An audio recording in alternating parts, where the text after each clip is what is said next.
Guys അപ്പൊ നമ്മളിത് അവിടെ അഡ്വഞ്ചറസ് ആയിട്ടാണ് ഈ ഒരു കാട്ടിലെത്തിയിരിക്കുന്നത് ഗൈസ്.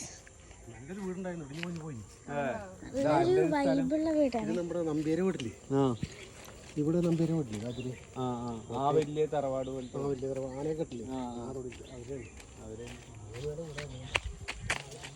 ഗൈസ് ഞാൻ വേറൊരു കാര്യം കൂടി വെച്ചാൽ നിങ്ങൾക്ക് ഇപ്പം നമ്മളൊരു മാമനെ കണ്ടില്ലേ, ആ മാമനെ കണ്ടിട്ടാണ് ഞാൻ നേരത്തെ പേടിച്ചത് കേട്ടോ.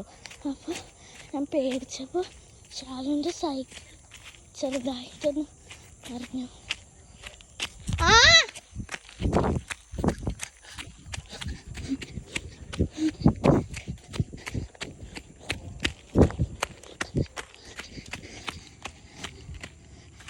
അവിടെ നിൽക്കേ, ഇവിടെ നല്ലൊരു അഡ്വഞ്ചറസ് ആണ്.